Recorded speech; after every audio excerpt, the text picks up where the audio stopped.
go back to the community. Maybe you can post it to your own Facebook pages when you get a chance to get to your devices, or you can record it. And Bud's offered to send me the video, and we'll get it on the Facebook page. So it's good evening. Good to see everyone. It seems like it's been at least a month since the last time we've been together. After Becky speaks today, we're going to schedule another meeting. We're moving into a more aggressive schedule now, so instead of us taking an entire month to get back together, I'm going to try to get back for a meeting in 2 weeks, if we can. At that meeting, we're going to go over the district's 5-year forecast. I know there's a number of you that want to go through that. I'm going to send you the 5-year forecast. Are you guys familiar with that term, what the 5-year forecast is? Anyone that isn't familiar with the term? I will send that to you. It's available on the Department of Education's website, and it might be even available on the school district's website. But I'll send that out to you in advance so that you have time to take a look at it and you can develop your questions, and then we'll go through that forecast at the next meeting and talk about how all those components of funding work as you go through it. And then following that meeting, I'm hoping that we'll have some feedback from the Facilities Commission about at least a couple of options on what they're looking at, so we can get some cost estimates. And then once we get the cost estimates, we'll begin putting them into a calculator to calculate the different tax rates that might be required to provide the funding for the cost of that project. So we've got 3 meetings ahead of us. I want to try to do those next 3 meetings in the next month and a half at the most, if we can do that. So we're going to accelerate the schedule. The process of looking at the school district's operating forecast, as well as looking at how we're going to fund the potential facilities project, requires this particular group to have a real good understanding of the different types of levies and or bond issues that are available to you as a school district. That terminology, the rules that apply, are all governed by Ohio law. And I thought about coming tonight and acting as though I am an attorney, and I decided, you know, it's probably a better idea to have a true attorney come in and talk to you about the different funding mechanisms that exist under Ohio law, so that you can ask every possible question that you have on your mind, and you can walk out of here tonight more informed than most people in the community. So I invited Becky Princehorn, who's our guest speaker tonight. Becky's a partner at Bricker and Eckler. She's been a bond lawyer now for 38 years in there. Almost said 40 years. I've worked with Becky for the entire 30 years that I've been in the business, so she's been around longer than I have. Becky is the leading attorney in the state for representing school districts for both operating levies and bond issues. There's no, and whenever I say this, she's like, don't say it. There are no other bond lawyers that are as experienced as Becky, so she understands all the aspects of funding for facilities, funding for operations, and the relationships between school districts and the Facilities Commission. So if it's even in your mind tonight to ask questions about the relationship from a funding perspective with the Facilities Commission and the different types of taxes that are allowed to do that, she's the person to ask. So we've got her for the 2 hours that we have tonight. Don't be bashful. Be sure that you get all of your questions answered, because once she's gone, everything that you learned tonight is going to be put into action in the meeting after next. So we're going to be using what you learned to develop some thoughts about how we approach funding the school program. So I will now turn it up. Does anyone have any questions of me before I turn it over to Becky? And otherwise I'll come back after she's finished and we'll do that. All right, well, I'll turn it over to Becky, Rebecca Princehorn. Diplomatic. It's a nice way of saying she's old. And if I smell like Campus Poly Eyes, it's because I have a car full of breadsticks. For all my BG extended family alone. The handout that you have before you is one that I have actually embellished over the years. And I worked with Mr. Comartin. I've worked with Bowling Green before this facility was built, on its voted bond issue and on its COP issue for the middle school. So I'm somewhat familiar with the community and some of the needs that you have. I am a mom. I'm a grandma. And so I can be interrupted at any time. And I'll pick right back up where I am, so don't be shy. This should be a dialogue, not me lecturing you. You're intelligent folks, you've been through this process, you are caring members of the community or you wouldn't be here. So, that being said, this is going to seem really ass backwards, but I'd ask you to turn to, if you've got the handout, A19. A19. Why am I doing that? The reason I'm doing that is to show you every which way the state of Ohio allows you to ask your community for more resources instead of just giving them to you. And so there is the laundry list of every possible different thing you can do. And we're not going to go through this one by one because some of them have never been used, some of them are rarely used. I'm going to zero in on those. If I were in your shoes, I would be most interested in hearing about. And I promised David and Kathy I would stay in my own lane, and I'm going to talk to you about what the law permits. I'm not going to speculate on financial impact of different options. You may get a little Becky tax philosophy as we go through this. But generally speaking, I'm going to leave to the finance professionals modeling and all that type of thing. That's not what I do. I tell you what your legal options are.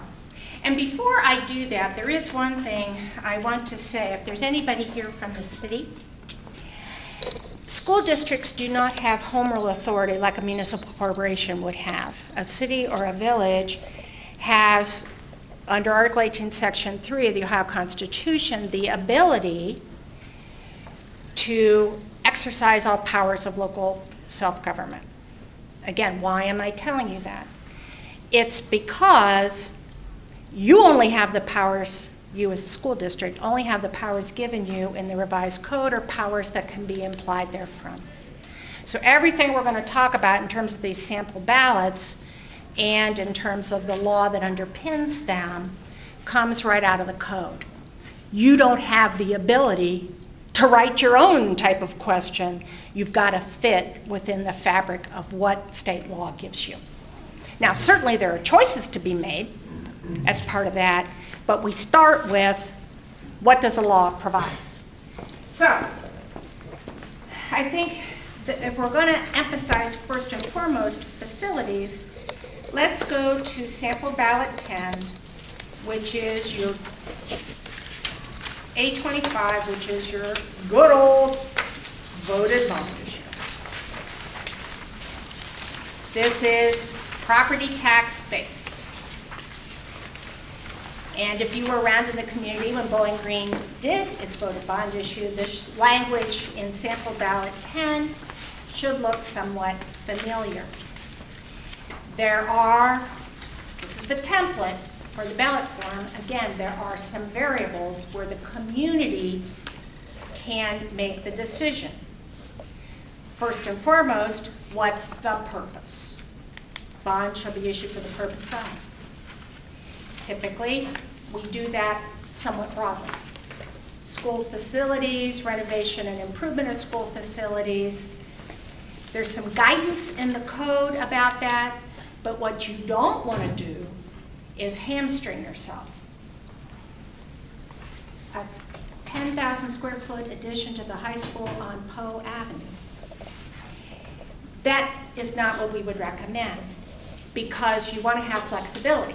Sometimes costs come in low, a rock, sometimes high, and you want to have some flexibility and leave it to the campaign committee to describe the exact plan that you're proposing to the community. It may be high school renovations in a new elementary school, whatever. But for the purpose of, we'll define in general categories how you're going to spend money. That's important. If you don't say things like furnishing and equipping, you can't spend bond money on it. If you don't say things like land acquisition, you can't spend bond money on it. You need to address those general categories. And for those of you that are into code sections, 13320 is the laundry list of all the different categories, and the corresponding useful lives. If you look at 13320, be sure and read all the way to the end, because that's where we get to real property improvements for schools can have a useful life of 40 years. And if you don't read all the way to the end, you won't see that. The next variable, the dollar amount. When you put on a dollar amount for a voted bond issue, that is the maximum amount of bonds can be issued. Maximum. Again, depending on circumstances, you have a wonderful donor that comes forth and makes a gift to Bowling Green schools. You might not have to issue any bonds that were otherwise voter authorized. It's a maximum. We've talked about the term. It is a formula right out of 13320. How much for bricks and sticks, how much for furniture and equipment. Doesn't have as long a useful life as bricks and sticks. How much for land, site improvements, infrastructure. There's, again, a whole laundry list of various purposes in 13320 that make up that formula where you do a weighted average and figure out what your maximum term is. For most new builds, I can tell you this because I do it all the time, invariably for a new build, 37 years. Because you've always got some lower life things like furniture and equipment, perhaps playground equipment, just depending. Becky, can I ask you a question? The term is an important question. In earlier meetings back last year, one of the things that is important to the community is trying to keep the term as short as possible, because the interest expense, if you go out 37 years, can be pretty high. We've got floating interest rates. We don't know for sure where things are. How much latitude do we have if we put an issue on the ballot for 30 years? Could we, if the issue passes, shorten it to 28 years? How much latitude do you have to shorten it? You could shorten it to 1, but it'd be 100 mils. You know, that's not a problem. What you can't do is go the other way. If you put it on for 30 and then we have another Great Recession and you wish you could kick it out longer, the voters authorized a maximum term. So I would always encourage folks, again, the mantra should be within the law, flexibility. Flexibility. If you can pay it off sooner, that's great. And I won't want to stray into the modeling, but typically bonds are sold with the ability to optionally redeem them after 10 years. And very often we'll have school district clients shorten it up. They'll have built up a balance in their bond retirement fund and pay it off a couple years early. Is that a question? One of the questions that I had, I guess, leading to wanting to extend it is we've seen, I think, the fact that there has been some discretionary spending happen later in the term that might not have been the understanding of those that voted it at the beginning, and there becomes some issues. Why did you spend that money for that when it could have been used to shorten the term of the bond instead of building more bricks, more sticks, more blah, blah, blah. And I think what he's referencing is the permanent improvement levy. Was that what it was? Yeah. Yeah, Okay. so that's a slightly different taxing instrument, but for her sake. There's no flexibility once you designate it. If it's bricks and sticks, you said you didn't want to get too specific. You typically don't get super specific in terms of naming buildings. But to answer your question, I think where you're going with this is, if there is the plan, then you want to know that the money's going to be spent on the plan, that the voters approved. With the safety valve of being able to move money around, if there's money left over, bids come in low, rather than pay it off. And that would be a decision of the Board of Education. That's a decision, a legislative decision of the Board of Education to make. And we've had clients go both ways. We've had some clients say, hey, my community voted for X, they're only going to get X. They're not going to get X twice. They're not going to get terrazzo floors. They're not going to get a nice roof. they vote for X, and then we're going to use the rest to pay off bonds. Community decision. You could go the other way. And I think the tension point becomes, and I don't mean to sound flip, the old "you lied to me." You know, you said you were going to do X, and you did X plus. My kids didn't have terrazzo floors. I think there's a tension point that's beyond the law about what the School Facilities Commission, now OFCC, calls good, better, best. And it really depends on what level of finishes. I don't know if there's anybody in the construction trades here this evening, or architecture. You sometimes can save yourself money in the long run by doing a little bit better quality materials. But that's a community decision. That's really not a legal one. I don't know if that helps answer the question.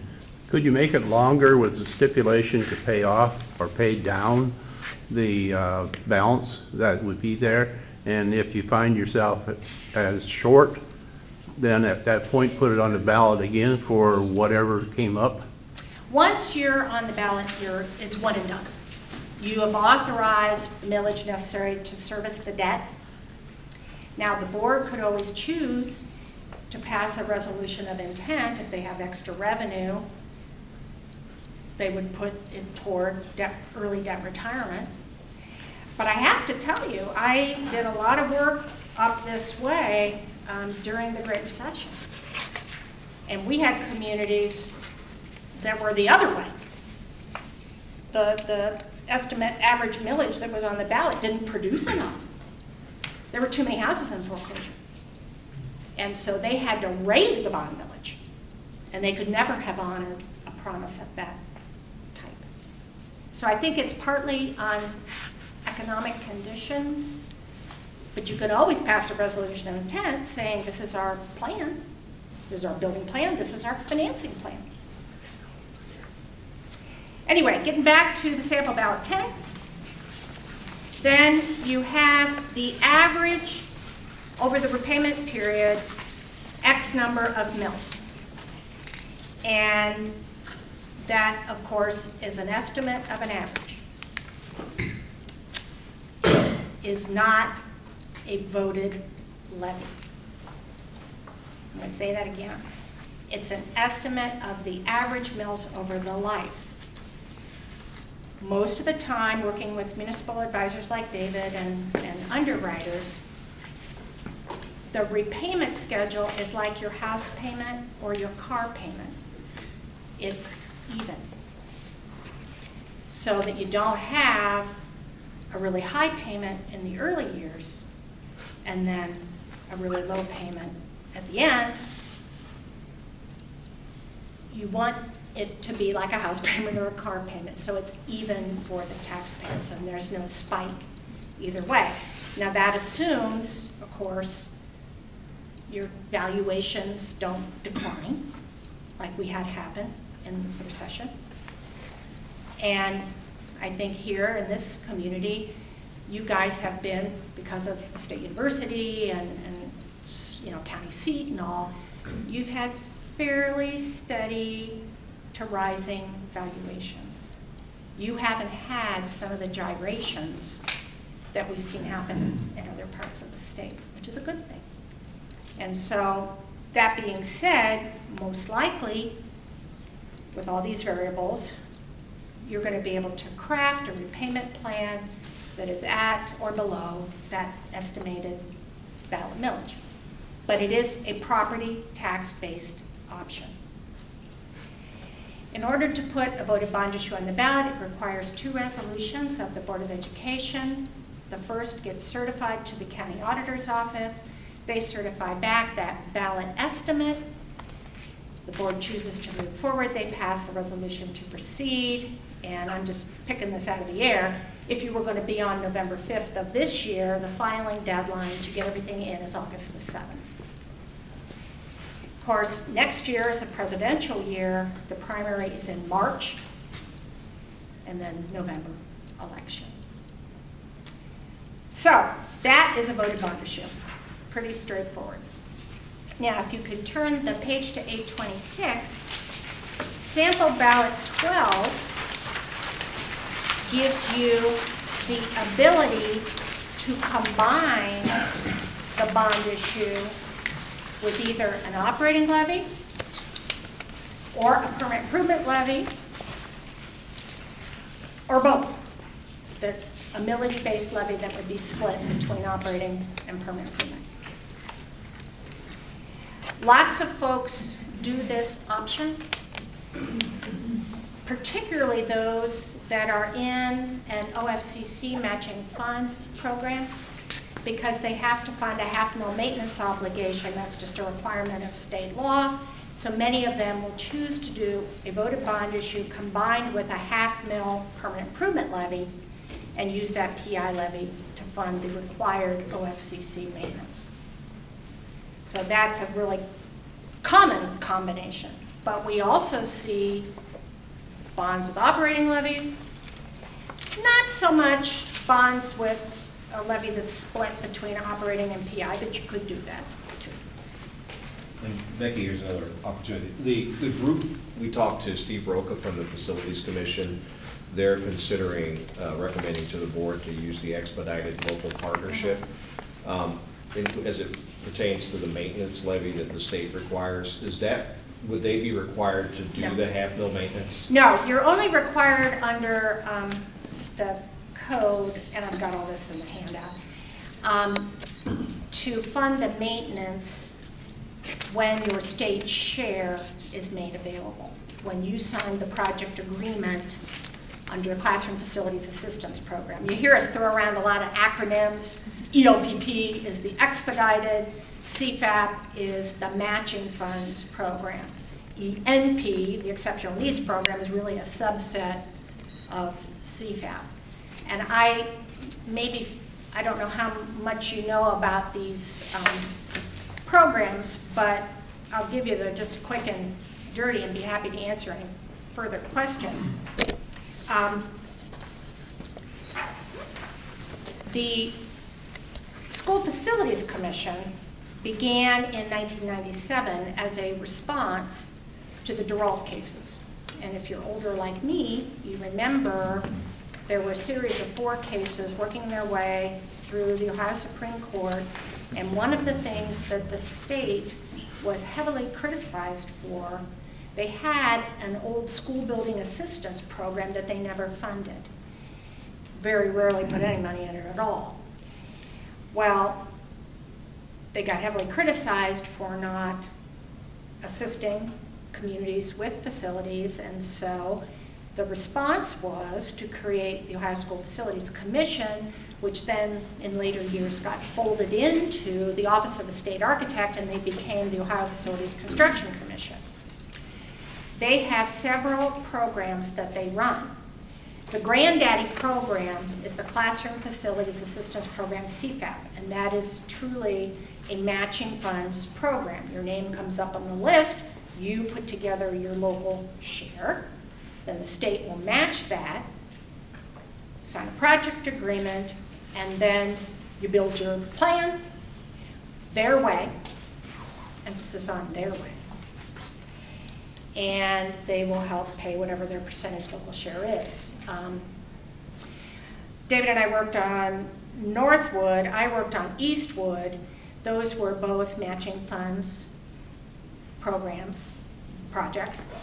And the local shares were provided differently in each district, but you have to come up with your local share to pull down the state match, the state share.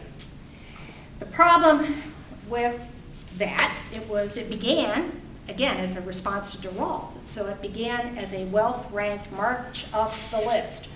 And ODE put together an adjusted value per pupil list of every district in Ohio, and they started marching lockstep up the list until St. Clairsville's middle school roof fell in.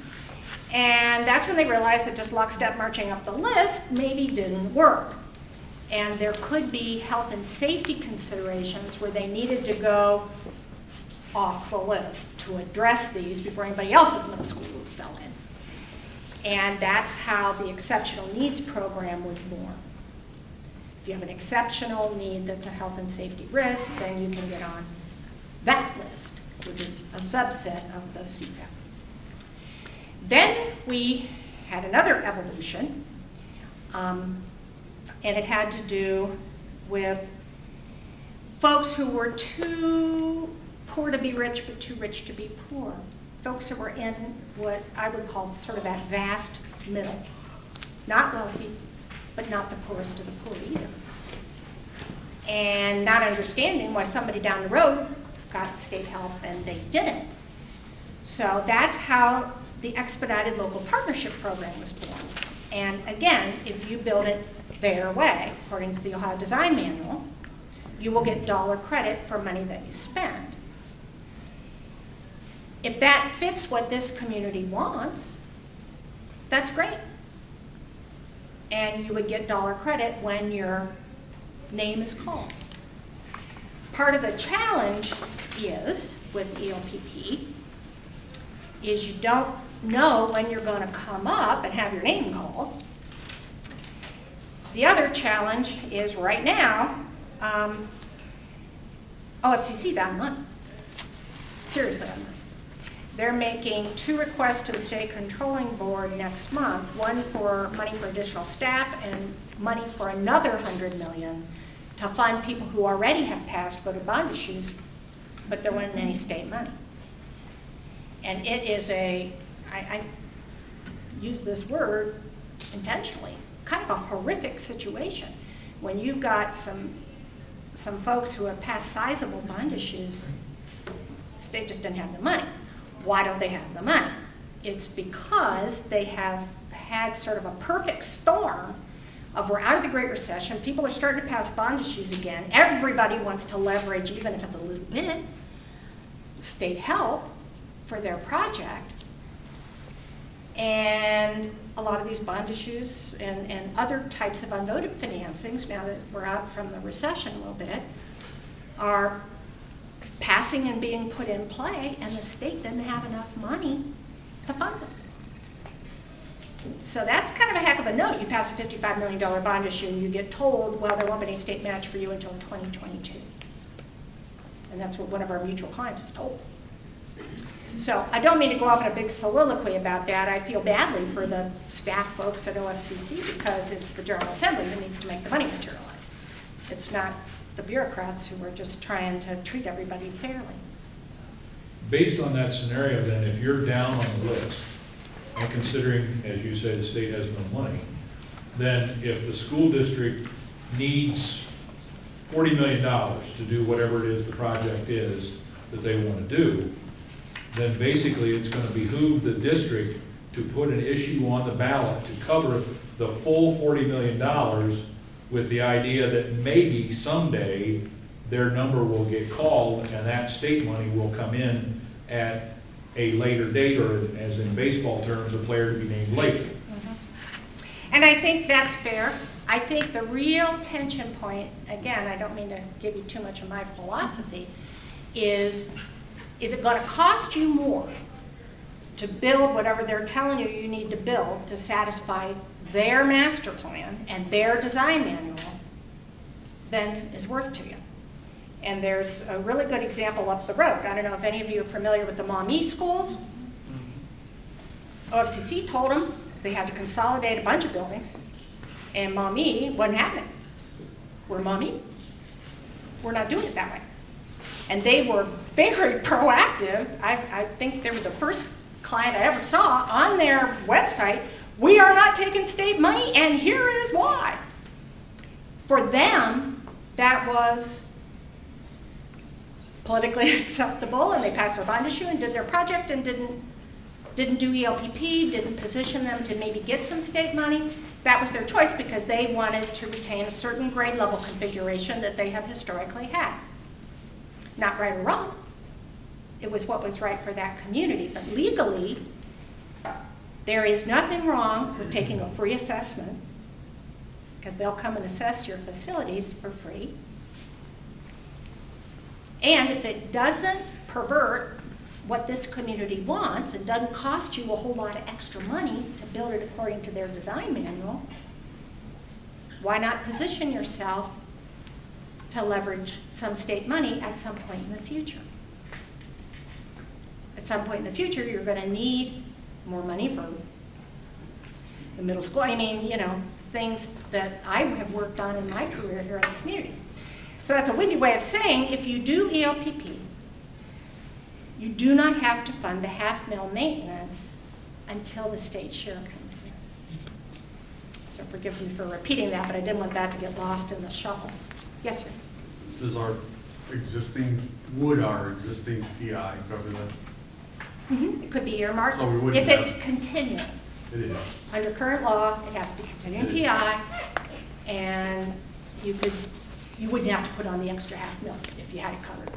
You could also petition the commission. It doesn't necessarily have to be a PI levy. It can be other sources of revenue, but you have to petition them. In fact, with Eastwood, that was a crazy situation. If any of you followed that, they had a lot of money kind of unexpectedly coming from some economic development incentive payments with those distribution facilities and all. And so they were able to petition OFCC to say, can we use some of that money to satisfy that obligation? But it's a 23-year commitment for the dollar equivalent of a half-mil levy. And you may have that Richard, covered. yeah, the key was she said, so it's a dollar amount, really? And they calculate the dollar value of the half-mil at the time at the project time. agreement is So signed. they would take the half-mil times our tax base 10 years from now, and then whatever that dollar equivalent is, you can fund it, you can use the existing income tax or the existing PI levy or whatever to fund that half-mil. $330,000 a year. Sorry? $330,000 a year. So, anyway, sample ballot 12, it is what it is. You can do a straight bond issue. You can do a bond issue combined with an operating levy from an improvement levy or a levy that's allocated between both purposes. Turn the page again, 827.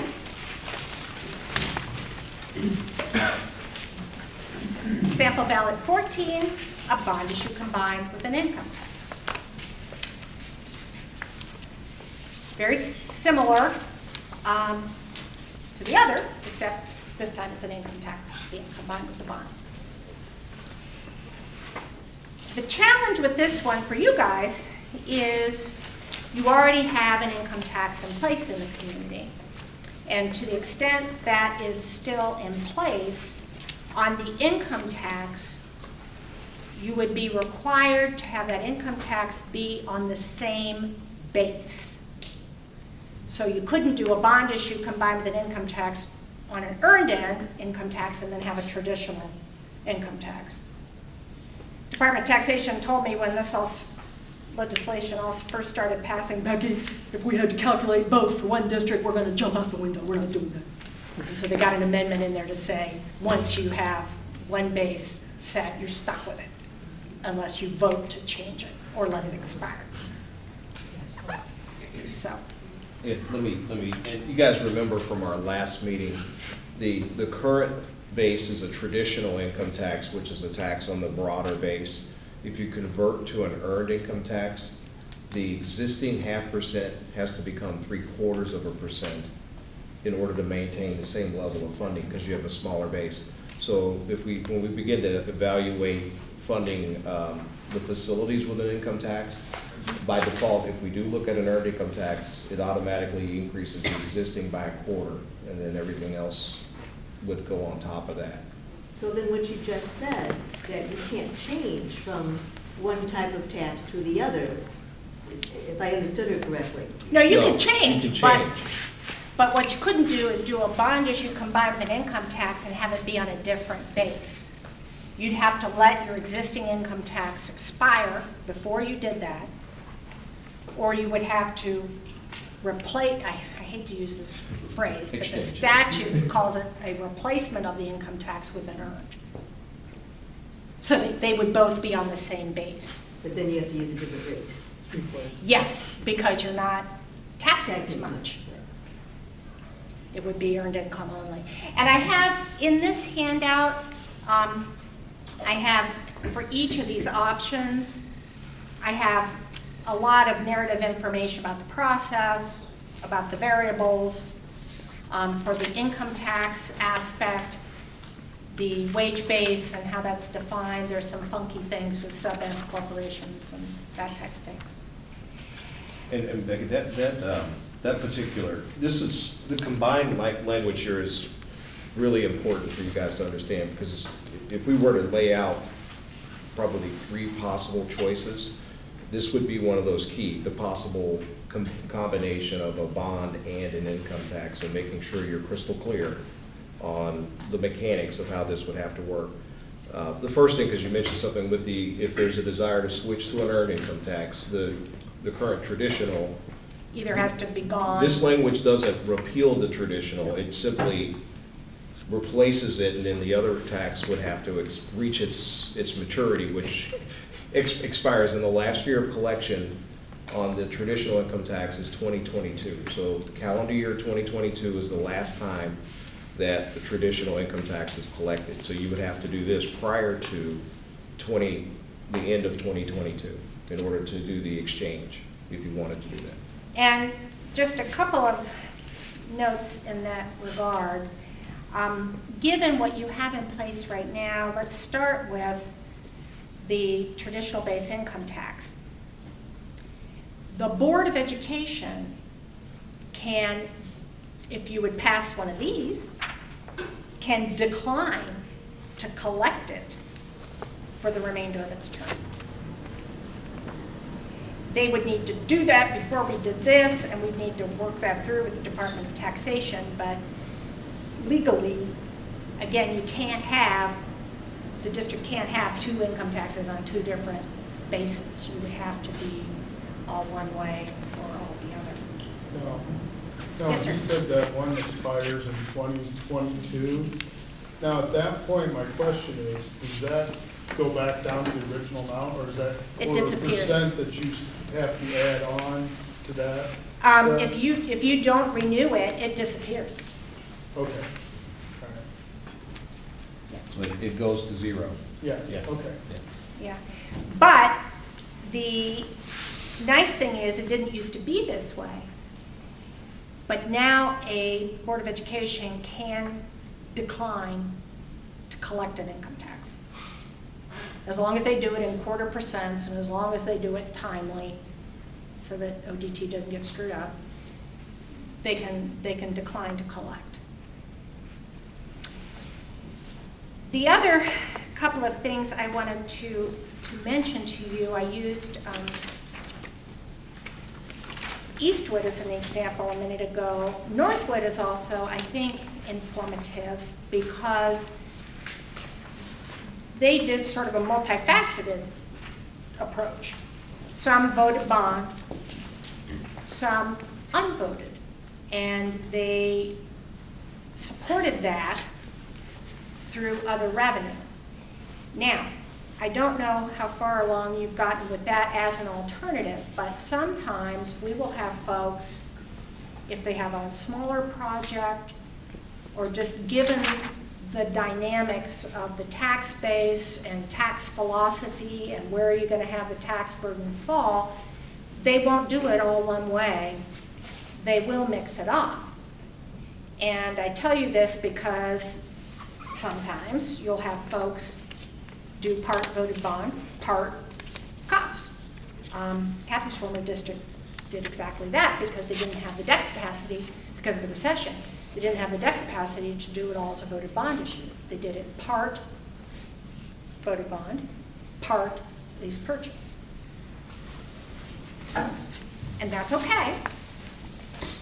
It just really depends on the particular circumstances of that community.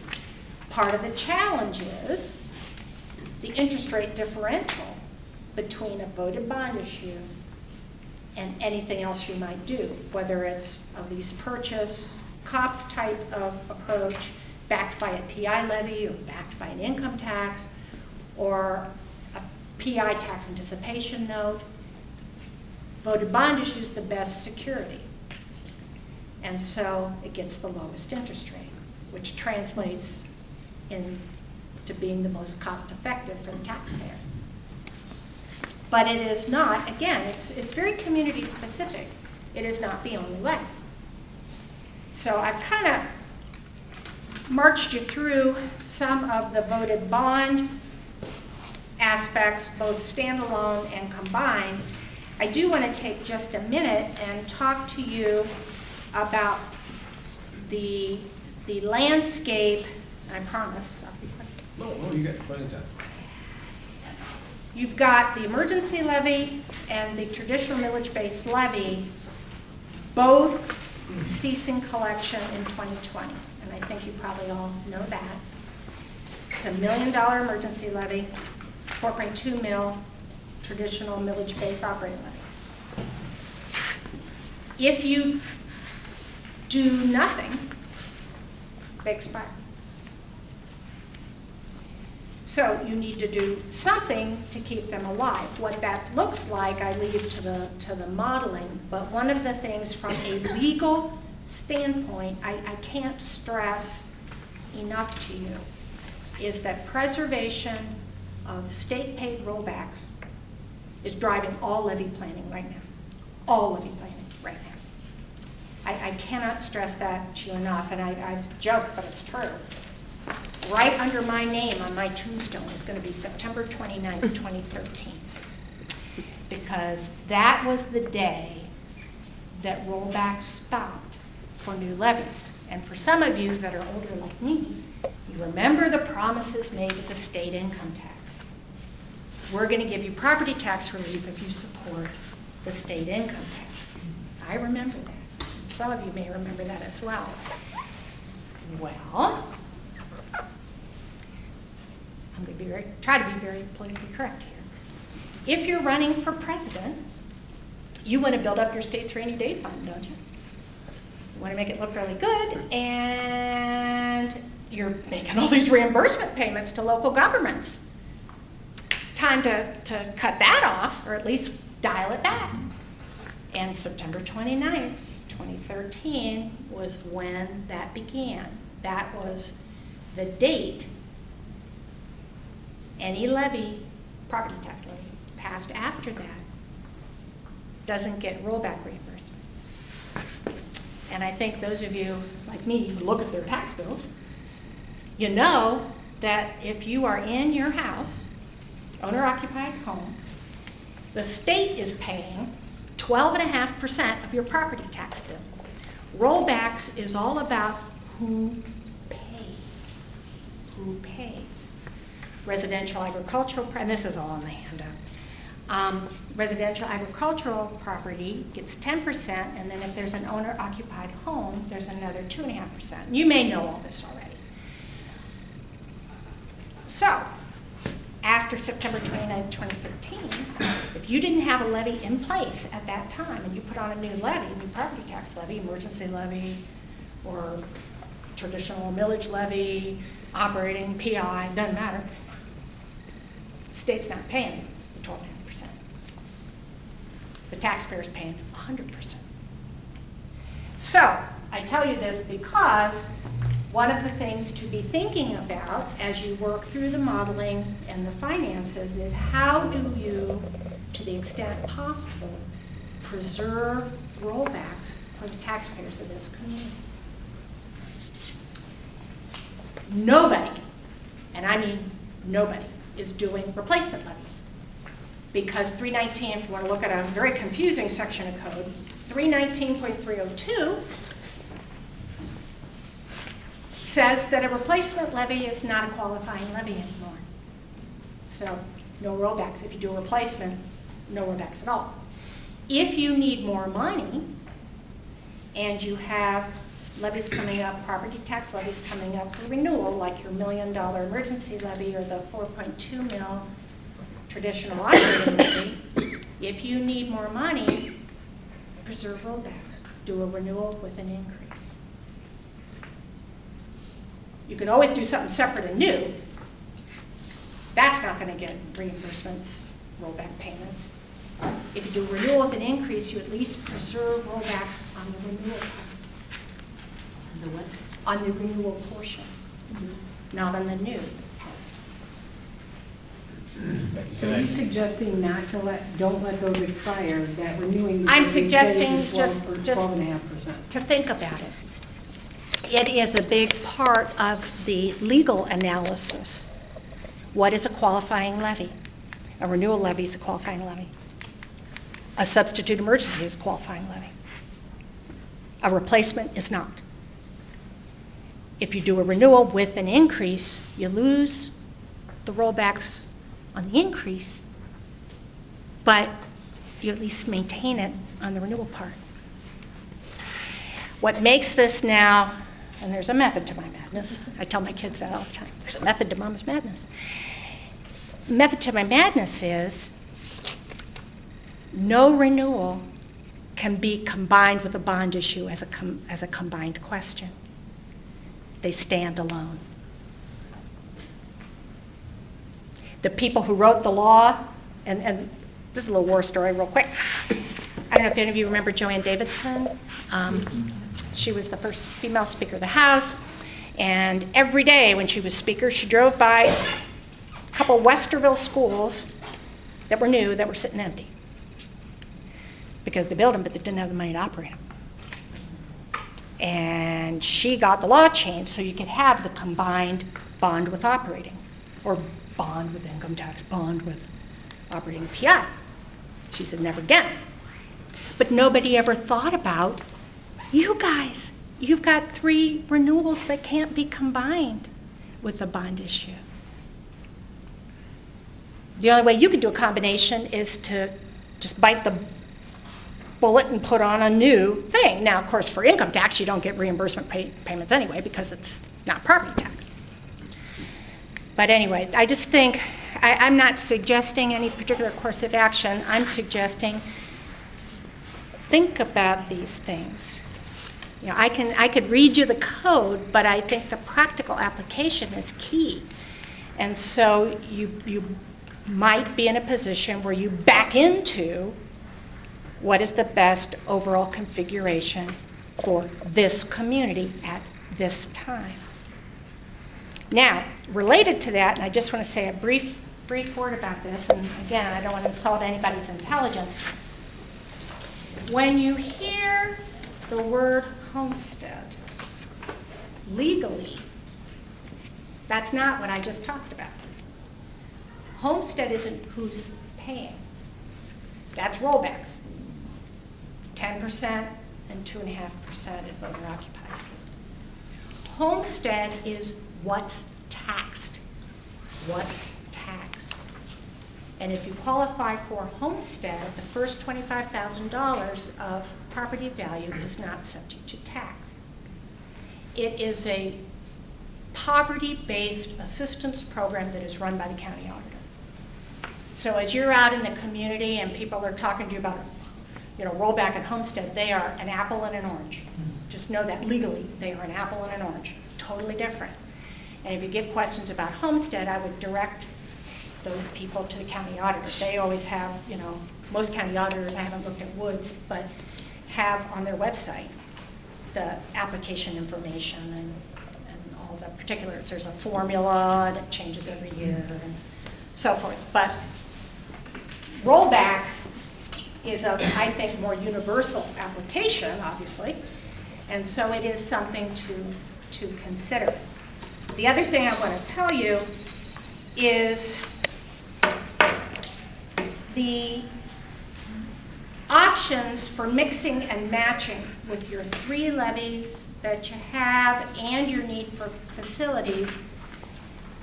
There are a variety of considerations. Legally, there are a couple of different configurations you can pursue. Which one is best for this community, I can't tell you, but what I can tell you is the law would allow, if there is a need for new revenue, would allow that to be combined with a bond. You're not going to have rollback on that, but that's one way to go. If there is a need for new revenue, you could maybe combine it with one of the renewals. A lot of different choices, almost too many choices, quite frankly. So, I have another question. On the renewal, so to have, give you guys some definitions, they currently have an emergency levy and then a traditional current expense levy that are both 5-year levies. When you renew that, for it to be considered a renewal, does it have to be renewed as No. a 5-year levy? Can they change it to a Yes. 3-year or a continuing and it still be considered a renewal? yeah, and actually for an emergency levy, the law changed a few years ago, that can be renewed for up to 10 years. If the community chooses. A traditional operating levy, your choices are up to 5 or continuing. And again, all that is in the narrative part of the handout. One of the things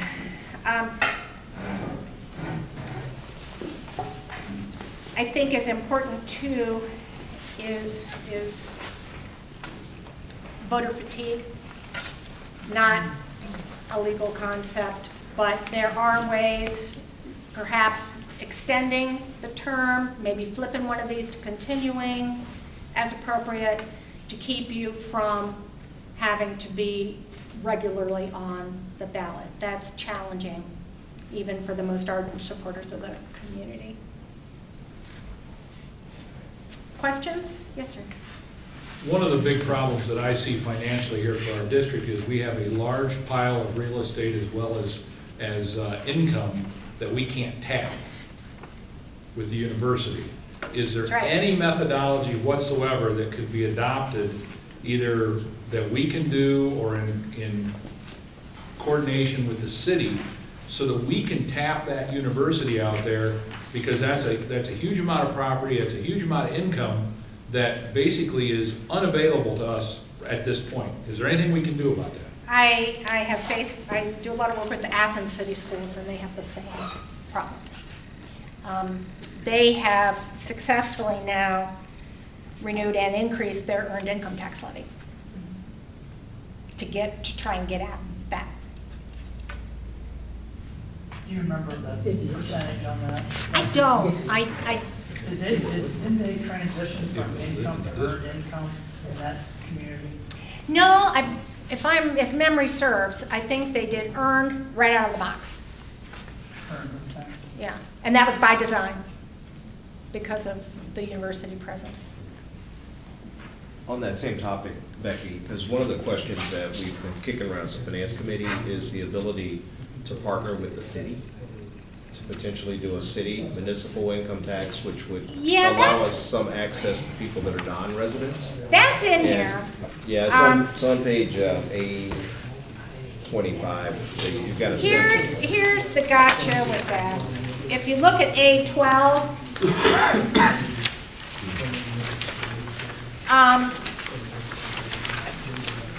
that used to be really popular in the Cleveland area. You know, let's get all these people who are working here help pay for our schools. And that approach got slapped. Look at the congruency requirements at the top of A13. You basically have to have congruent boundaries. You can't have more than 5% leeway either way. And that was to get at these Cleveland suburbs that were trying to, if you will, get the workers to pay for their schools. And I think, Kathy, you still have a good bit that's township. We're in, how many communities, 7? I forget. How many communities are we in? The school district is in how many communities? 150 square miles. Yeah, it's 7. But I think you've got probably more than 5% that's outside the city. So, I mean, it's a great idea, but, So there's a prerequisite to qualify, okay. yeah. I didn't realize that. And that's why, because those Cleveland people were trying to pull fast one, and people went bananas and got the law changed. Another reason to be here early. Are there other things that people have questions about? Yes. I have a whole list, so. Oh. But What's your last comment about earned income? The Cleveland issue you were talking about. Yeah, the joint municipal school income tax, they didn't used to have those congruency requirements in the law. And a bunch of Cleveland suburbs that had big employment centers tried to get these so that the people who were coming to work, because remember, municipal income tax is where you work, the school district income tax is where you live. And so they were doing the joint ones because they wanted to capture income from all these workers coming in, and people went bananas and got their legislators What to about a change the school law. district earned income tax? Pardon? A school district earned income tax? It was a joint municipal Right, but school it's a- income tax. It was a municipal income tax Yeah. basically that's shared with the schools. Separately, if you have an earned income tax on a school district, the school district has an earned income tax, is that applied to people who earn the income in the school district? No, only residents. But basically, since more than 5% of our district lives outside the city limits of Bowling Green, You couldn't do that. that one's off the table. But if they're still in the school district, they might live outside the city. If limits, this- but it's- still in the school district. But the joint is really a municipal income tax Right, oh, that's you're shared talking with the joint. schools. Yeah.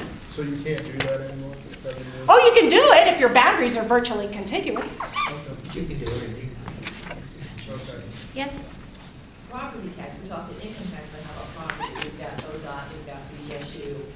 Years ago, the state of Ohio had a surplus. Communities like ours would get some of that money, but I understand we don't get that anymore. I think that's long. It's been a long time. Yeah. Is there any way to make the state pay us for having all the stuff in our districts, property tax wise and not income tax wise? They used to give some They money, used to but give the residential, the towns, Athens and Kent and Oxford and Bowling Oxford, Green, yeah. some money, but it was like $70,000 or $100,000 a year. It was minimal. It was. And I don't think they do that anymore. But can we force the state to pay us for using our land and our, I mean, we did what we do in ODOT and Why do they get a pass? That's the part that's mind-boggling to me, is real estate's real estate. Why do they get a pass on real estate in our school district that we can't touch them? They're the king. I mean, I hate to sound flip, but they're the king. Government entities and The best way to get at it is an earned income tax. That's really the best way. Or that in conjunction with property tax. Yes, sir? I've been involved in two efforts along those lines. Medina did it. And the way it works is the county puts on a sales tax, and then they create a community improvements board, which will then allocate the money from the sales tax to facilities in the different school districts. And in Medina, they did it on a headcount basis.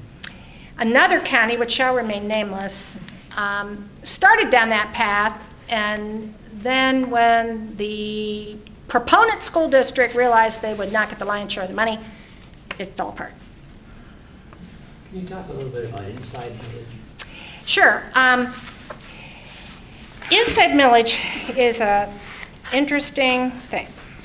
And I just did I'm speaking on it at the Ohio Township Association next week, so I'm just put together my materials for that. Inside millage really goes back, and you guys are going to think I'm insane, to the Revolutionary War. Northwest Ordinance 1787, no taxation without representation, the whole movement. Because when people came into Ohio, what they did not want was an unfettered right of government to levy property taxes without a vote of the people. And so inside millage emanates from that concept to go above this level of unvoted property tax requires a vote. And that's why in all those ballot forms, you see a tax in excess of the 10 mil limitation. That's what I'm referring to. That 10 mils is levied year in, year out, and divided up between the overlapping subdivisions in the county. So for example, let's say you live in the school district, you live in the city of Bowling Green, you live in Wood County, and there may also be an underlying township. That 10 mills is levied year in, year out, and divided up. There's a statutory formula that divides it up between the overlapping political subdivisions. So it's a statutory formula, it's not, there's no politics involved in it? Well, there's always politics. But in most places in Ohio, the full 10 mills is already being levied. And here's a little gotcha. If you go on the Ohio Department of Taxation, ODT, website and pull up a composite reduction factor report from Wood County, and you'll look at the overlaps and you'll say, doesn't look like all 10 mills is being levied. We want to lay claim to some of that. Gotcha. What counties can do if they impose a sales tax is they can reserve their part of the inside millage. So it looks like it's not all being levied, but it really is. So long story short, it is what it is. It feeds your general fund. It typically is not enough to leverage. A couple mills from this? What's your inside millage right now? I'm forgetting. Like 4.2. Usually school districts, under the statutory formula, school districts get the lion's share because you're the most dependent on property taxes. The county usually gets about 2.5. Township maybe. 4.2. Any township trustees or township fiscal officers in the crowd? You know, most of your townships will get like a mill and a half. They may allocate some of it to road and bridge. But the schools get the lion's share. And historically, that made sense because counties had sales tax. Municipalities had income tax. Used to be townships had a state tax.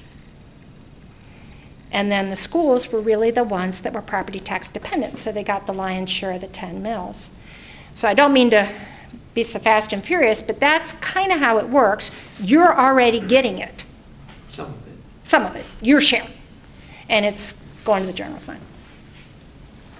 Could you get more? It really very much depends on the overlaps, and my hunch is probably the full 10 mills is being levied in Wood County, is my. You get 4 mills. Pardon? Four We get even. 4 and 6 4 is even. going somewhere else in the county. Or, Yeah, it's divided. Township. I mean, but you might be able to make an argument to try to get the 4 if the county thinks the schools need. You think the county's going to give you some of their inside millage? You can try. You can try. How long did it take you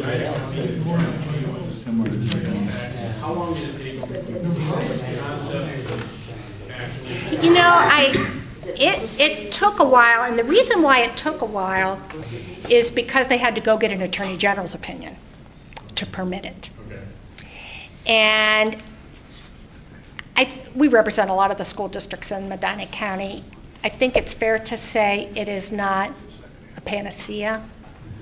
Those districts have had to go get levies and bond issues on top of that. Right, and don't, like, each district would have to kind of sign up to do that, to make it happen. To make it happen, all the districts, all the boards would have to say, we want to do this, and promptly tell their taxpayers they're going to convert these dollars into this system.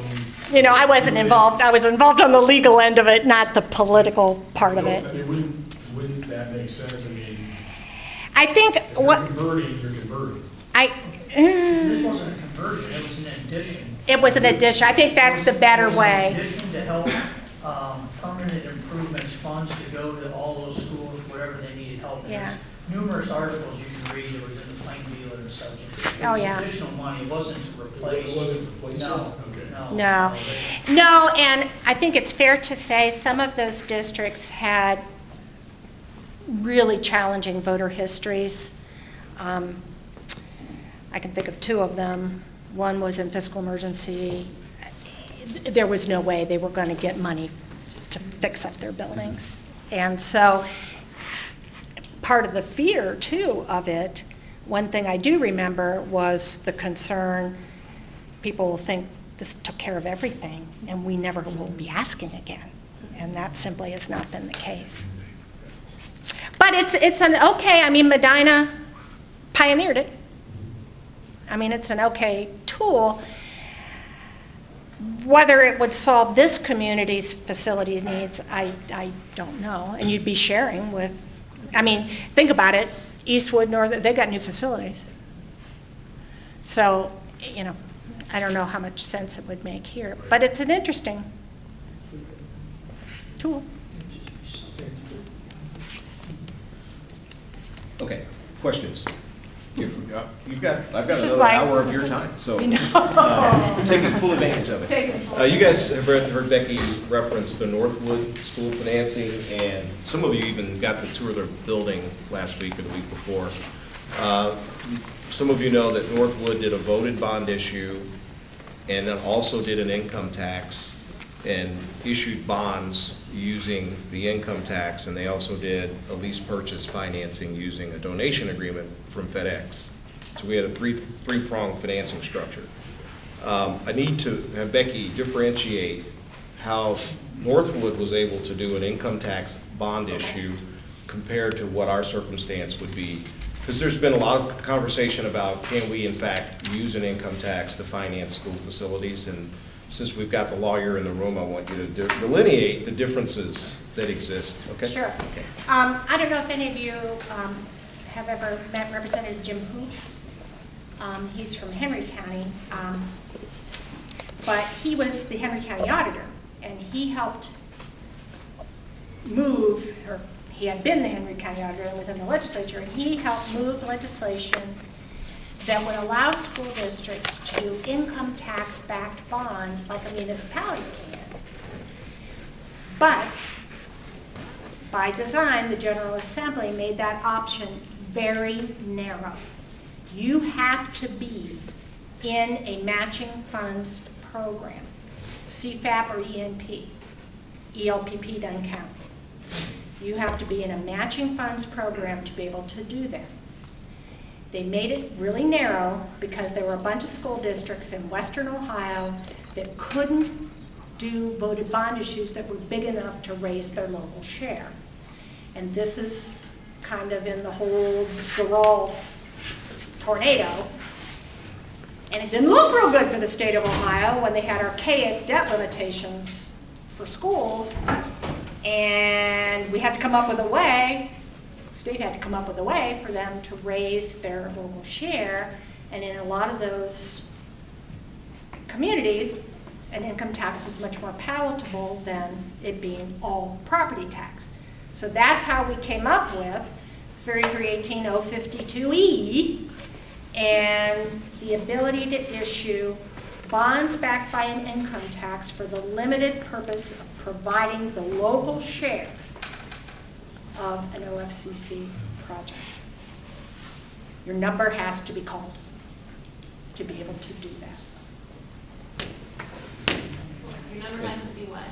You have to have come up, your number was called and you've come up and the state has the match. You have to be funded to be allowed to do that because they wanted to make it very narrow. Why? Because you're issuing fixed rate debt backed by an elastic tax. Income taxes fluctuate with the economy, but you got fixed rate debt.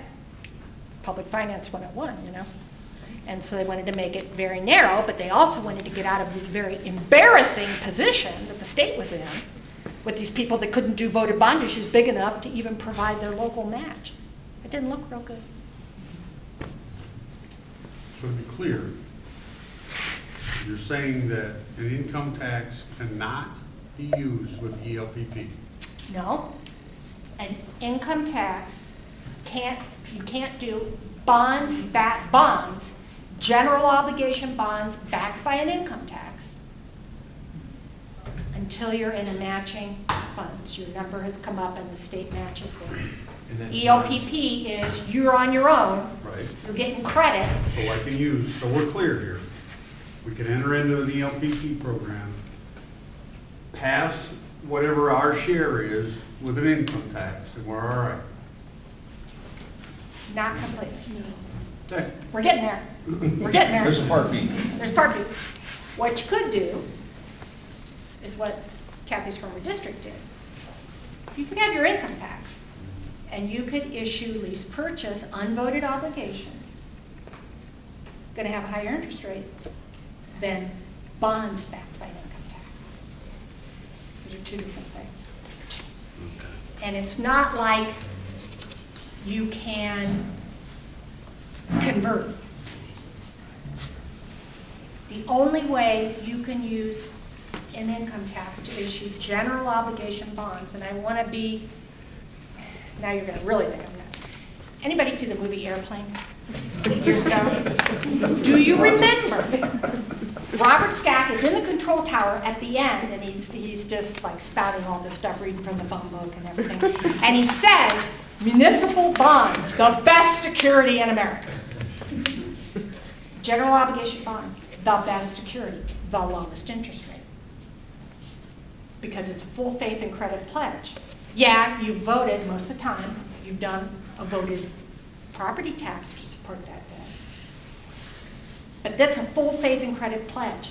That means Kathy turns the lights out, but pays the principal and interest. You stop operations and you pay your debt service under Ohio law. Sounds pretty draconian, and it's pretty far-fetched. But legally, that's the truth. So, if you want the lowest interest rate, you do a voted bond issue. Because it's the best security. You've got a property tax dedicated to pay it off. Income tax-backed bonds are close. You're using the income tax. It's not a voted bond issue. You're using the income tax to issue bonds. Now, they're a full faith and credit pledge. They're general obligation, full faith and credit pledge, turn the lights out. But you're using the income tax to support it. Okay? The General Assembly, when they allowed that option, they limited it to only school districts who were about to sign a project agreement with the state. The state money was there for the state match. What you could do is pass an income tax and issue lease purchase debt, pay lease purchase debt charges with the income tax, but it is not a general obligation. It's subject to annual appropriation, which means on any given year, the Board of Education could choose to walk away. Would it cost our taxpayers more because of the Yes. interest? And that is why it's the rare district that funds their entire project with lease purchase debt. And truly, you know how you always remember where you were when something happens? And I can remember I was driving somewhere in Wood County and going from meeting to meeting, and the superintendent Eastwood called me and said, the Department of Taxation just called us and we're going to get this facility.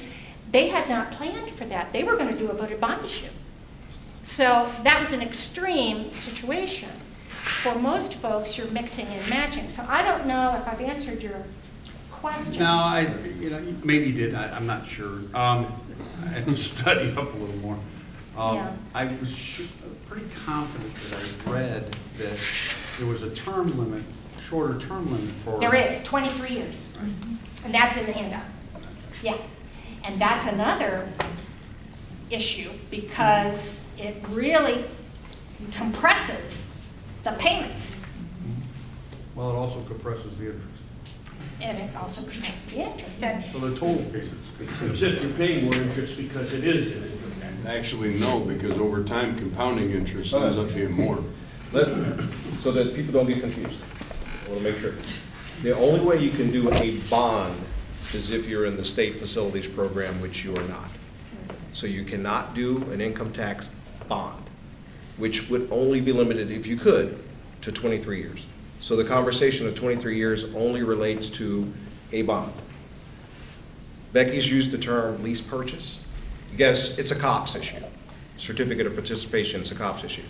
It's a lease like you would rent a car. Lease a car, lease a house, it's a lease.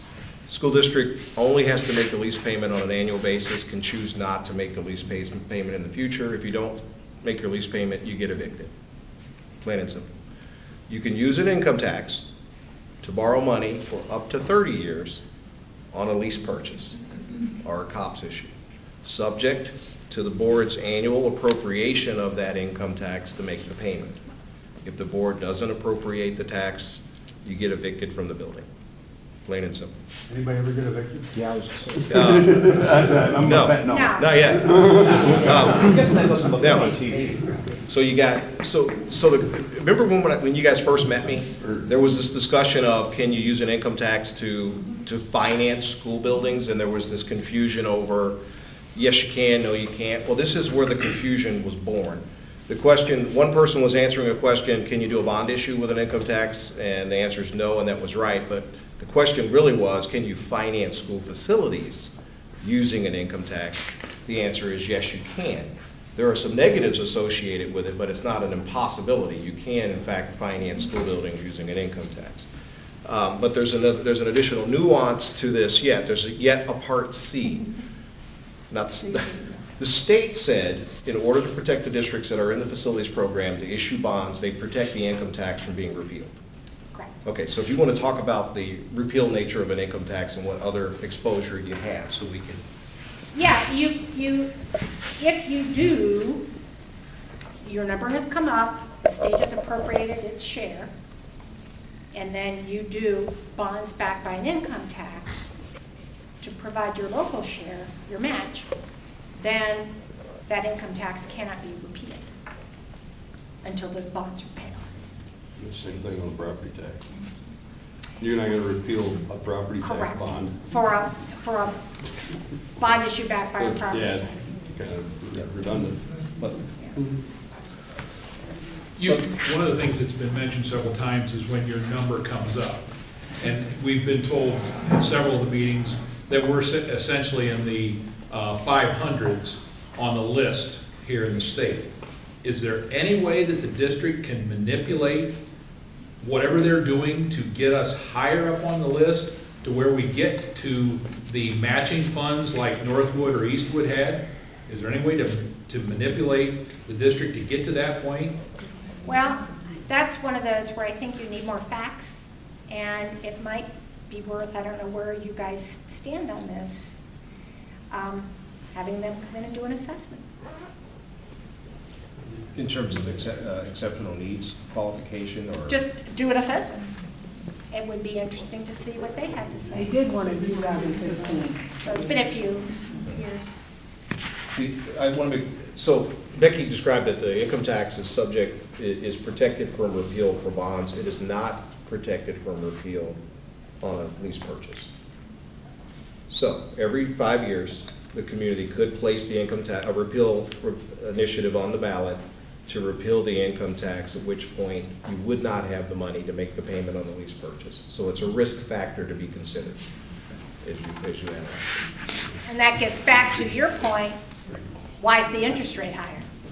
It's less secure. David, has the district ever entered into a lease purchase? You have one right now. Yeah, the middle school expansion was done as a COPS issue, backed by the PI levy. And that was decided by the board? It was decided by the board, yeah. Yeah, so that's the board actually adopted a pledge agreement to use the PI levy to make their payments on the middle school improvements. And that involved lease purchase? Yeah. Yeah. And Becky actually did that. I actually worked on that. Yeah. And that was for the middle school and some renovations. Locker room, high school locker room maybe. So you worked with the board on that? Yeah, a few years ago. Okay. And it's not a bad option. In the right circumstance, it can make a lot of sense. And most districts mix and match. Did you have a question? Yes, ballot language. Ballot language. Okay, so you described the ballot language for bond issue, voted bond issue. What does the ballot language look like for an income tax that we intend to use to pay cops? It looks just like a regular income tax. Okay. You would never reference. But it doesn't say to build a school building, so Well, you could have a permanent improvement income tax. would it have language like a bond issue that would say, and the reason I'm bringing this up, I have some communities that don't like the income tax because it doesn't specifically say to be used to build school facilities and to furnish them and to do all that. And people get worried that the school district is trying to trick them into using the income tax for operations when they actually want them to use it to build school buildings, so I want Becky to be really Yeah, you- specific about the ballot You language. could, if the intent was to use the proceeds of that income tax for facilities, you would put it on as a permanent, income tax for permanent improvements. And you could do that.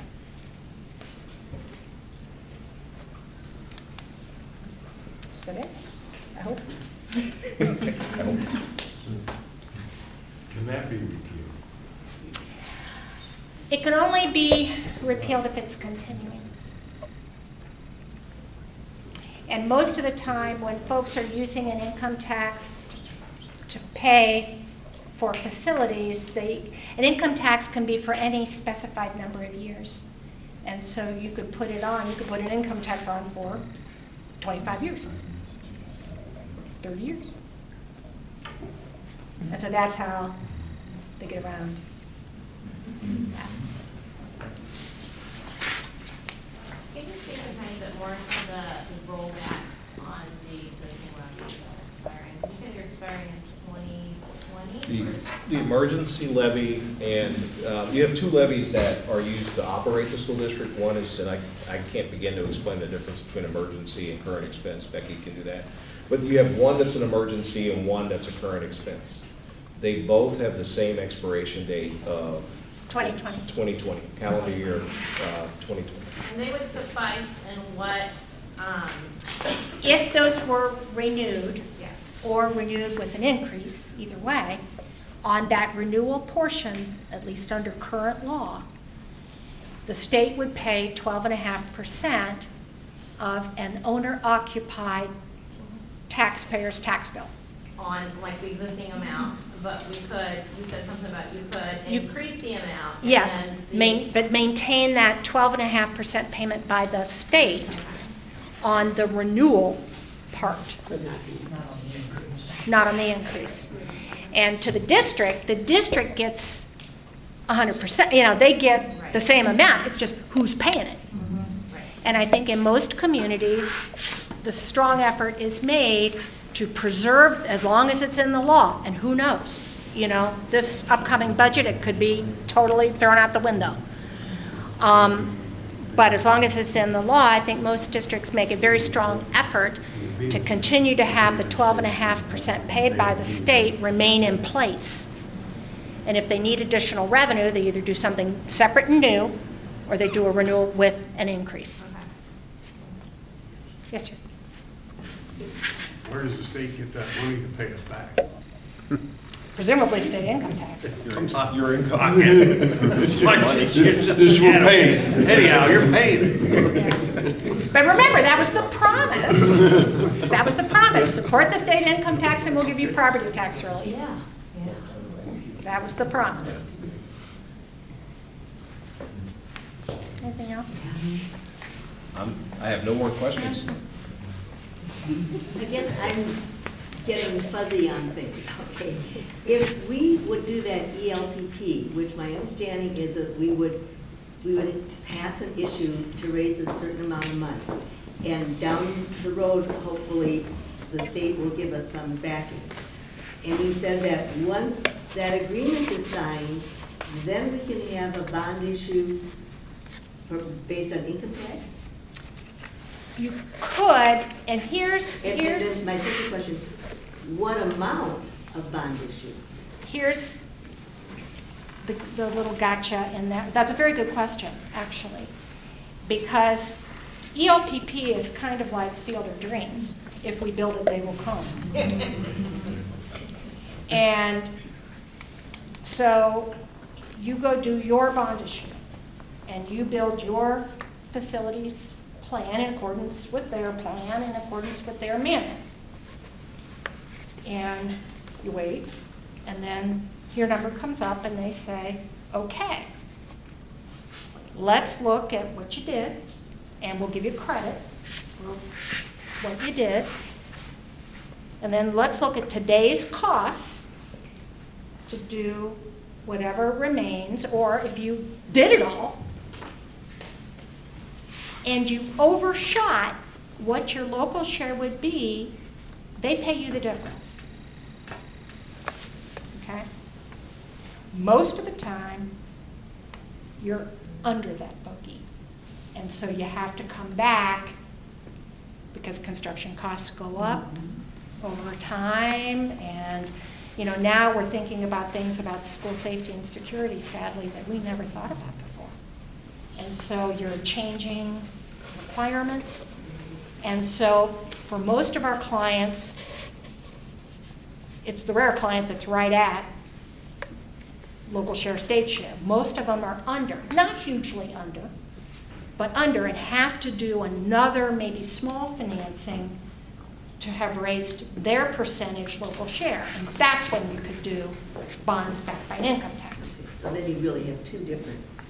You would, because you'd have to fund up to what your local share is at the time your number comes up and you get your state match. Thank you.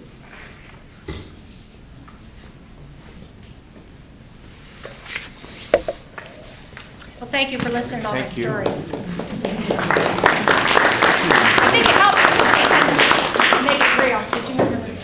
Just real quick, when you were talking about building to their guidelines, your hands were saying something your mouth wasn't. You must be a professor. No. Is there a way that we could build without the guidelines? No, because that's how they determine whether you're going to No, get credit. out of the program, because we're only at Oh. 17%. But David was saying, unfortunately, all the architects everybody chooses are going to go by the state guidelines. Well, So, I not mean- unless you tell your mommy and you tell them, we're not doing that, and we're not doing it their way. How many of your clients do go to state code? Most everybody. Because even the wealthiest district doesn't want to, I mean, what mommy did was unusual. Most, even the higher wealth districts, at least want to try to leverage any state money that they can, even if it's small. The kicker is, though, as we get further up the wealth ranked list, when you get to the place where following the design manual is going to cost you more than what the state's going to give you, then you tell them to pound salt. Anybody we give is bonus though. Not if you have to spend more. Well, the architects at the facility said you don't really spend much more. That's what they said. General architectural principles to keep these banners Most do. Most do, or at least preserve the option. I don't know if you know the Columbus area, I live in Worthington. Worthington's ELPP. Just in case. What was their state back? You know, I should. I just went on their bond rating trip last week. What was the question, Becky? What Worthington's state share will be when their number gets called, I'd have to go back and look. I got it. It's small. It's small. But they chose to use it. They wanted the assessment because they wanted to have that to compare against what they felt was appropriate, what they had done with their own architects. And they wanted to at least preserve the option. Whether they'll really do it or not remains to be seen. And a lot of the higher wealth districts, that's the game they play. And this speaks to what you were talking about earlier, where that's not currently funded. OFCC is out of money. And they're out of money for people who have already passed bond issues. And it's... Are any schools not paid, though? Yeah, I mean, any schools that the project's complete, the numbers up, they haven't been paid.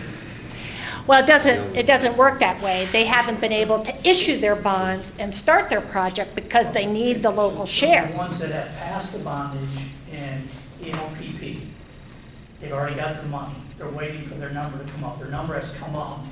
Is there any that have not been paid in the expedited program? No, because they won't call their number unless they know they have the money. Right, but there has not been a school yet that has not been paid. Is that accurate? I think what has happened is they've been sort of slowed in having their number called. Okay. I mean, your point earlier is spot on. I mean, the state rainy day fund is now in excess of $2 billion. So the whole budget process could change radically, and we're going to see that over the next, I don't know, 4 or 5 months. The perception that a school is not going to get paid, I think is a false perception. I have a hard time believing that any legislator is going to support a state-based program and just walk away from it. I have a very difficult time, because the state isn't broke. The state's just played a shell game with resources. Well, and I think, too, part of the challenge has been early on, in the Taft administration, right after OSFC was formed, they got their $300 million a year. And that sounds like a huge sum, and it is.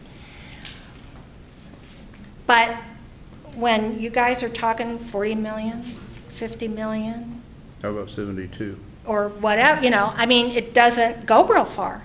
300 million funds about 10, maybe.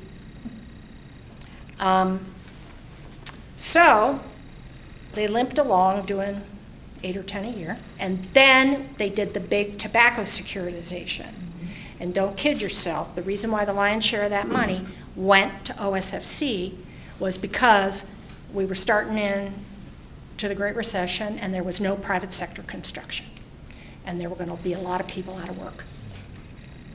And so the byproduct is good facilities for kids, which is great, but don't kid yourself. The General Assembly gave that $4 billion to OSFC because there was no private construction happening around the state. So there were all these, they were funding 30 a year, 35. I remember one year I had 17 bond issues I was working on all at the same time. It was crazy. And so fast forward, we've kind of blown through all that. And the urbans came online too, Cleveland, Columbus, Toledo. And, you know, it's big money. So long story short, they've blown through all that. Now we're back to $300 million a year, and it's not enough. Worthington's getting 16%. 16, that sounds about Their right. rank is 5, they're just 3 ahead of us.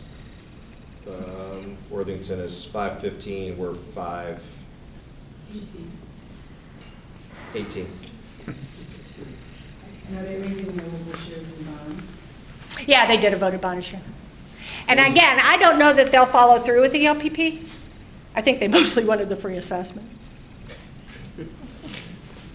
Question? Yes? Oh, she was Okay. ahead of you. There seems to be a lot of interest in getting these state funds from many, many people who are really hanging on to it and hoping and hoping. What are the chances? What are the chances we're going to get it? I wish I had a crystal ball. I don't know. I don't know. There was back when Mike Shoemaker was the executive director, there was an idea floated that they would just draw a line. And everybody above the line, up in the 500s, they'd just give you a check, a discounted, present valued back check. Go away. I don't know what they're going to do. About that, and it's, the example that's very good, that's the example you're giving, they have thought of spending it on. Yeah, finish it. It's been on the table. Becca, there's one other minor question that I have.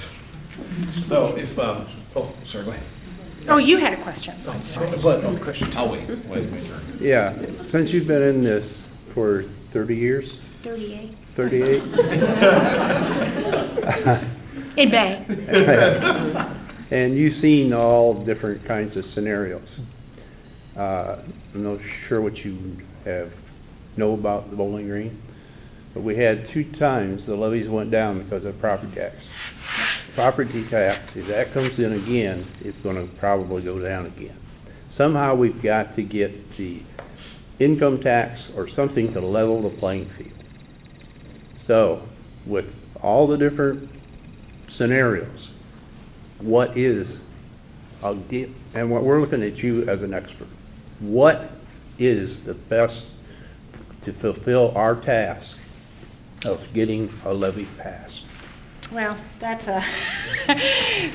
more in your lane. Yeah, that's more in your lane, but what I can tell you is I would avail myself of the legal options that you have.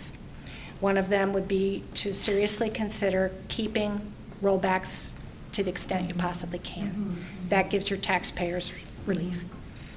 Another thing I would seriously consider is modeling out what would be, if you start with that premise, then what would be legally the best configuration? Do you do renewals with an increase? If you need additional money, where do you put the increase? I would start to really analyze the income tax that you have. You have a little more time on that because that goes to 2022. Now, an income tax can be renewed at any time. It's not, there's no too early concept like there is in the property tax world. And I would do some serious analysis on the two income tax bases and see what's the best fit for this community. Because of it being a college town, maybe earned makes better sense than a traditional all-income income tax. You know, that's what I can help you with legally. And then in terms of facilities, you know, I'm a bond lawyer, and I like voted bonds because it's the cheapest cost of money. Bank only wants to loan to people that don't really need it. But the bond and the property tax, if you don't pay your property tax, you can be foreclosed on and lose your home. If you don't pay your income tax, they may be upset with you, but you don't lose your home. That is true. So why not split the difference and do one of the options you have is a voted bond with an income tax as a combined question. Does that allow a low rate model as well? I would defer to David on. When you say a low rate model, Well, what do you mean? she's saying the lowest interest rate on a bond is typically tied to property. If it's a combination. But your income tax portion would be for operating expense. Oh, I see. Which I sample see. ballot was that? Which sample ballot? It's toward the end. No. Hey, Steve, don't worry, I'm going to recap. A27, sample ballot 14. Tonight, we're going to recap. I understand there's a snowstorm coming, so I got to stay here anyway. That's the nightcap. Yeah, because she was, the first half of what she was referring to was on the operating. Well, she wasn't referring to the facilities when she talks about renewals and preserving the rollback. All of that was operating. She hadn't transitioned into the bond conversation. So, and we have to be really, really clear because we have the press in the room, and I want to make sure that what gets in the press is absolutely accurate. Yeah. It's too important. This is not a joke. If you guys haven't picked up on this yet, you have a lot to figure out. Okay? It isn't, but all due respect, it's not our responsibility to tell you what to do. It's our responsibility to give you the information, show you all the facts, but you all have, I've been telling you this from day one, this is your responsibility to figure it out. I'm empowering you with every detail that you can possibly have, but don't ask us to tell you what's best for your community. You all as a group will take these facts, and we've got, if you think today's a lot, wait till we start working on the numbers. When we start working on the numbers, you will be able to see what the dollar cost will be for every different idea, including what the interest rate impact will be on the cost. But it's going to be your decision. But you are the finance people that can tell us what rates and so forth, just like a building. Sure. I can build a building. Plenty of It can facts. look the same. Right. But if it's plasterboard versus hard stone, there's a big difference. And if we're going to have to debate, or not debate, but discuss renovation versus new, we know a lot. We've got to know how to come up with a good conclusion. This group will evaluate property tax and income tax, combination of property tax and income tax, and make a decision on, and the terms, how long they'll last. That's what our charge is, what we're going to be figuring out. And, you know, and then, but you'll have the facts on who pays them, how much it will cost that particular taxpayer, and then you'll come up with what makes the most sense. But I'll be able to, when we talk about what the payment is on a COPS issue and what the interest rate, I'll have all that for the meeting where we begin to boil this down into a real tax rate for either. Yeah. Are we getting close to that point? We are. We're 2 meetings away from that point. The next meeting is the 5-year forecast. We'll review the 5-year forecast because you all have heard that the school district has 2 levies that are up for renewal. And then the income tax that's up for renewal, and that's to provide existing taxes to continue to operate. The district will also be looking at an additional operating levy to further support the operations of the school district and the potential for facilities financing. So you've got 5 possible tax requests within the next 3 to 5 years. Plus the city. Yeah, well, let's just deal with what we got right here, buddy. 5 is all I can handle. It's a lot. It's a lot. And we have to be methodical and work through those things. So the next stage is to get through the 5-year, the operating needs of the district, then move into the cost structure. Grant has a question, I'll get you back there. On your 5-year forecast, I mean, I can show a 5-year forecast with a bunch of waste in it. Are we going to get into the details of that, or is it just going to be the general 5-year be more clear forecast for me. presented for us half a dozen times? Be more clear for me what you mean by, what's your point? Program costs, expenses, where the money's actually going instead of just a budget sheet line item or the balance sheet? No, like we're going to use the actual 5-year forecast that the school district has filed with the state of Ohio. You can ask questions about what is basically done, but there's no way on this planet that we're going to go through every line item and identify. If your goal is to try to identify if the district's well, what I'm not trying to spending- say is, it's hard to, for a lot of the people that I'm going to have to sell this to, it's going to be hard to explain things that are, you know, are we using our money efficiently? Yes. And, well, that's what you're saying, and that's what the board's saying. Yeah. That's great. Yeah. But the people I got to sell it to don't trust that that's right. Well, that's fine with us. I'll show you, so this is the territory that I'm an expert in. No, me too. Yeah. I get it. Yeah.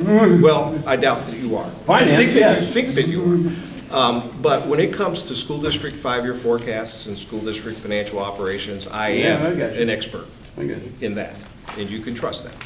I will be able to show you guys, take you through the 5-year forecast. There's a lot of different things that would show the district's operating capability. But this particular task force didn't come together to analyze the 5-year forecast. This particular group came together to look at how we're going to fund facilities, but understand the operating needs of the district. Well, what I'm getting at is there might be resources in that are being utilized either improperly or wastefully that could potentially be used for a building project. Yeah. There isn't. The school district will need money to operate, just to operate. So there's no additional money in the forecast, which we'll cover at the next meeting that we'll get together and go through. But as an advance, so that you don't have to waste your time, if you don't want to come to that meeting, feel free not to, because we're not going to go into the minutia of it, but you will be able to walk away with a very good understanding of the 5-year forecast and the needs of the school district, so that you can then understand that there will be an operating levy that the district needs somewhere in the next 3 to 5 years. And that additional operating levy becomes a part of, you know, Becky pointed out, we could possibly combine a bond issue with an operating levy. I mean, there's all of that stuff has meaning to what we're doing, and that's why we got to get to that. But I didn't want to get to that until we got through the tax structure, because this is all like going to school. It's like one step at a time. So we're now smarter today. You're going to walk out of here today smarter than you were when you walked in, right? I mean, because Becky's incredible. Yeah, right? I mean, I've learned everything that I know from her. So she's really, really amazing. But we have to, you know, we have to do this the right way. You know, I mean, but the reason I want to compress this timeline is that it has to stay fresh. We have to, you know, we can't go a whole month and not come back and do this. So number one is to do that. Yes, sir. Well, it's for the facility side to say this is what we want. I'm hoping to have you all ready in 2 meetings to be able to experiment with different structures. I mean, because Can we get both of those days, if they're not already on the calendar? No, we're gonna do it tonight. Can we get them both on there so we can Yeah. block them, because it's, Yeah. it just makes sure people can be. Yeah, we'll do it tonight. Yeah, we'll do it right now. Get it squared away. But hopefully in the second meet, I have no idea when we're going to get any dollar numbers from the facilities people. I'm still just sort of hoping. I got the tour set up for North Baltimore's elementary school, which is, I understand, a renovated facility. And then hopefully we'll get some numbers that we can begin to work with. But as residents of the community, let me just express to you that this is going to be, I thought it was hard when we started. It's even, I think it's going to be more challenging now that I know that, you know, we're even thinking about the 3 operating levies that you have, and then with the facilities issue, and then the need for a new operating levy. I don't know how, no matter how you slice it, it's going to be a lot, okay? And I don't know how many of you have kids in the schools, and how many of you have grandkids in the schools, and how many of you have friends with kids in the schools, but somehow, some way, this community needs to figure out how to at least take care of these kids with what you have ahead of you. Okay, this is a daunting. I have never dealt with a structure this complicated, and I've seen some things. So, yes, sir. In that same conversation, can we at least get a cost of what non-mandated programs we are providing to hopefully save the school district and keep it alive while we get through these things? So for the purposes of cutting those out of the operations of the district? But we may have to. Yeah, so that's, again, that's not what our task force, if you remember the title, is called the Facilities Financial Task Force. That is the operating task force, and I'm not going to even open that door for conversation. And again, if you guys want that at the next meeting, it's not going to happen. And so, I mean, we're going to just cover what we have. The forecast is a reliable tool. The district's been using it for many years, and it's been a fairly reliable document to show where they're going. So anyhow, we've got a lot of work to do, and it's becoming the level of attention that you're paying to what we're doing. Your participation is even more important than it was 3 or 4 meetings ago. But the goal at this point is that your foundation should be solid. I mean, most of you that have attended most of these meetings should have a really good, solid foundation for what we're about to get into. And I know it seems scary, and I know that you want someone to tell you the answer to the question, but... No, I'm not looking for somebody to tell me. I'm looking for the cost so I can make a wise decision. Do we have the funds to renovate, or do we have the funds to build new? What's it going to cost? Even we don't know right at this point in time. Roca mentioned tearing down Conneaut. Well, is the Conneaut property even buildable? Is the Kenwood property even buildable? That's a lot of things coming from the facilities. That's the facilities. I understand that. And but they all blend together. Yeah. So when the facilities people figure that out, they'll tell us what it's going to cost. Okay, give me 2 seconds and we'll get there. David, the concern that I've got that's been bothering me bad for the last couple of months is because the facilities committee or the task force is separate from the financial. If we come forth in 2 meetings and come forth with a plan to raise $40 million, as just picking a number, and the facilities task force in and around about the same period of time comes and says, no, we've got to have $80 million. This isn't a situation where we can meet in the middle and everybody be happy. That falls apart. You know, if we're the ones that are designed to decide how much money we think that the community can support, and I assume that's where we're going to get to eventually. No. So what we're doing is the facilities people will give us the number that they've come up with. Yeah. And then we are going to take that number and figure out if we think the community can afford it. But So it's a yes or no vote in this room then? Yep, it's going to be a vote of our regular attendees. That will be the structure, you know, and the vote might be. And I've warned the board about this from day one. You guys might say, "There's just no way. There's just no way. We can't afford that." And that's what the message of this board will, or of this group will be to the board and in the newspapers. Or it could be, you know, let's say they come back with a number that is 80 million, even larger than what was on the ballot, and we go, 80 million is not going to fly, and then we do sit down and say, okay, maybe we could swallow 50, and we go back to them and say, what can you do for 50?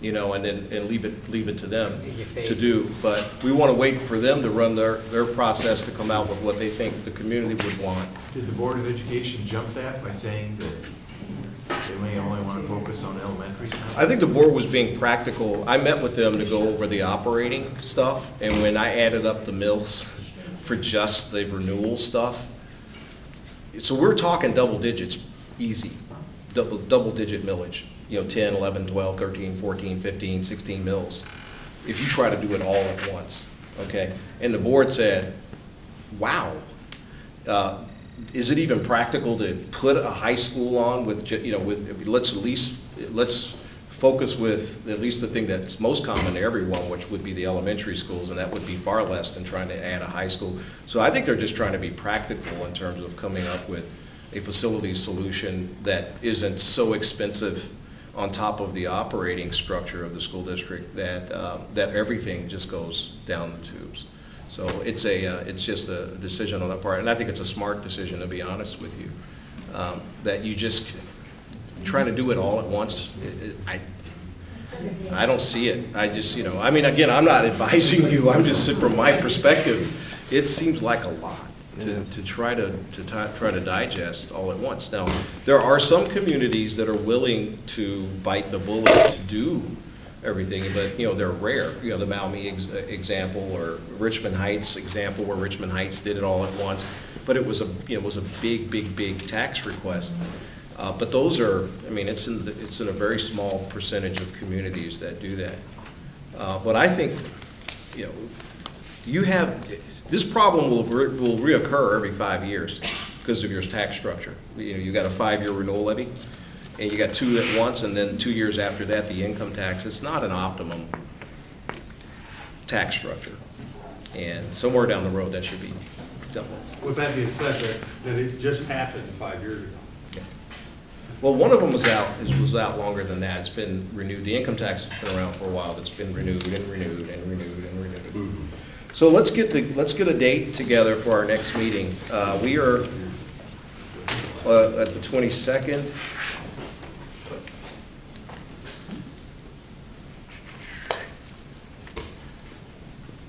How does the 5th work? No. You can do Wednesdays, I just won't be here. I had something that so here's what I have. Facilities is on the 6th. Yep, facilities I have the 7th. 6th. That works. Yes. Just pick a date. Somebody's not going to be able to. 7. Oh yeah. Well, I try to get them as many people as I Let's do can. 7. The 7th sounds good. Bowling Green.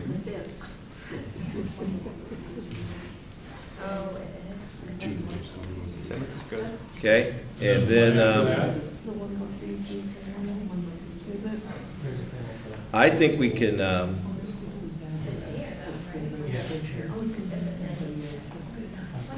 21st? 2 weeks later.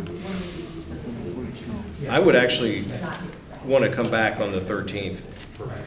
I like it. Good idea. I'll be in Mexico for both. I will get the face. Are you guys good with the 13th? Oh, February 13th. I'm looking at January. Instead of? No. 7th, 13th. And the 13th of March. Yep. No, February. Yeah. Okay. Yeah, because like I said, I want to get as many meetings in at this stage because, I mean, I don't know when we're going to get numbers from the facilities people, but I really want us to be ready. And I'm going to send you all an Excel spreadsheet that's the calculator where we can begin to plug in just example project numbers, and then you can divide it between income tax and property tax to kind of begin to get a feel for things along those lines, so we can start working. Where will it be? Where will it be? I know these chairs are not comfortable, but the library, I'd like to do it here because Lighting, everything. yeah, I need a bigger screen, and once we start, the 5-year forecast has really tiny numbers, so the better the screen, the happier you all will be. So here would be fine. There is something going on here on the 7th with the whole district. What is it? Is it? It's a family book. Is it like, what time is it? Do you know? 6 to 8.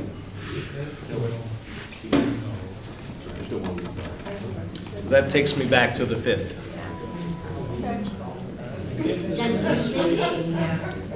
We're gonna, are you guys okay if we switch the 7th to the 5th? Either way. I like it. We gotta pick one or the other, the 5th or the 7th, and you have to find a surrogate to stand in for you. It's not available here. He says facilities not available. Oh, we'll just have to find another space on the 5th? On the 7th. On the 7th. Different space on the 7th. I get confused easy. Are we staying with the 7th? Just a different location? That's my birthday, I'm not. We're sticking with the 7th. I get confused. It's already on my calendar. For families that end up coming late, will there be like the Facebook Live? Yes, and I screwed up. I forgot my iPad at home, and I don't know my Facebook login because I only use it for this. I don't use it for anything else. But Bud promised me that he'll. I'll shoot up on Facebook or something. Yeah, we'll upload it and have it on there and do that. So I apologize, my fault. Turn me into the board. They'll get me. Oh, who has the sign-in sheet?